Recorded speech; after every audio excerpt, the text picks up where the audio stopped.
If I know 10 women, 8 of them were touched inappropriately or raped or molested, something happened to them. Something happened to them as a child that should not have happened to them. And the adults who were charged to protect the children either protected the child molester and or protected themselves. You know, so I'm 51 years old. I am 51 years old, and I am just now writing a book about my childhood. Why am I writing this book? Because I want other people who've gone through this or are going through this to understand that they get to determine how long they wallow and dwell on a situation. They get to determine whether or not they want to continue to keep a secret. Because in my case, it was never a secret, turns out. It was never a secret, you know? So I feel like for all of my adult life, everyone in my family, out of all of them, not one of them had my back. You know, it was a situation to where, since what happened to me wasn't handled appropriately and accordingly, it happened to one of my sisters as well. And people are like, Robin, well, why would you want to tell the? I'm not ashamed of it. I'm not ashamed of it. I really do feel like my childhood is a lot of what was wrong with me before I got my head together and put my head on straight. A lack of maternal love, a lack of paternal love. So I came to terms with it. I accepted an apology that I demanded. I showed forgiveness, and I was serious. And then a year later, I found out that one of my sisters was molested.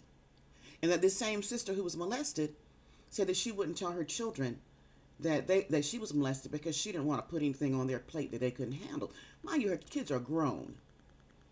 So I got to thinking about that thing.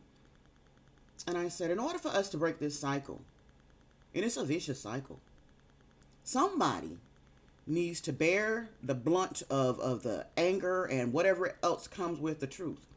And I'm strong enough, I'm built to handle it. So I said, I'll do it. I'm going to write a book.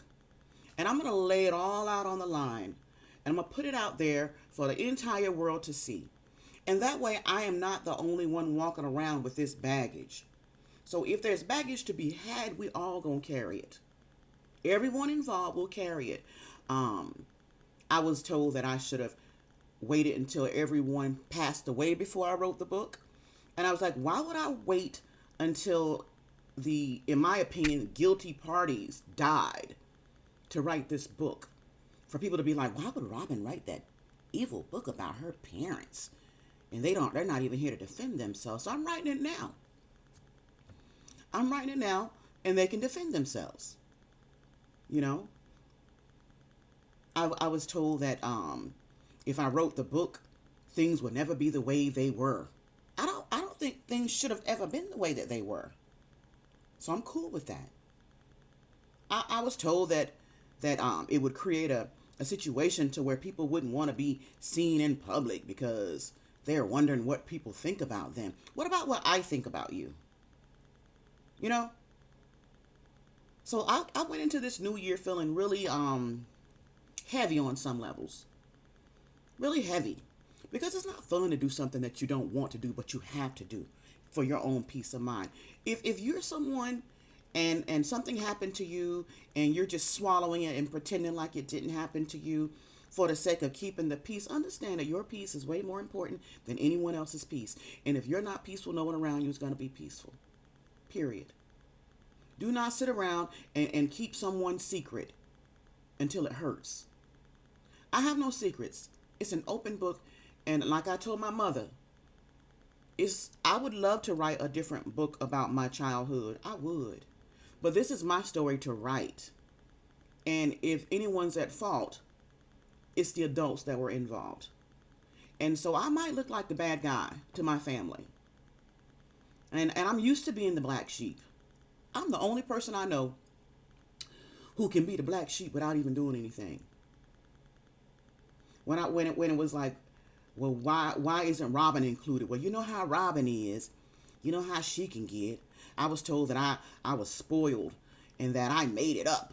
I made it up because I couldn't get my way. And I sat there and thought about that thing, and I thought, when did I ever get mad to where I would make up a heinous lie like child molestation? When have I ever showed a volatile nature to where my people in my family look at me like, oh Lord, and I said it about Robin? I've never disrespected my mother or my so-called father. I never disrespected. I was like, for all intents and purposes, I was a good kid. You know, a good kid with a freaking secret. So it hardened me. It hardened me. For the longest time, I was walking around like, you can get it, you can get it, all y'all motherfuckers can get it. That's my mentality for a long time. It took me a long time to really realize that stuff stemmed from not being protected, walking around feeling like I needed to protect myself because no one ever had my back. So now I got my own back. And I got people like, Robin, what, don't you think that's, no, that's the problem with these families. And I'm going to say black families. I know it happens to all families, and it happens to girls and boys, but I'm talking about black families and what happens to little girls, okay? Why wouldn't I want to share it? Why should I keep it a secret? Why should I keep it a secret when they should be ashamed of themselves? And like I told my mama, you should be glad that I didn't write the book 20 years ago, before you retired, before you guys were in the midst of the world. Be happy that I didn't do it then.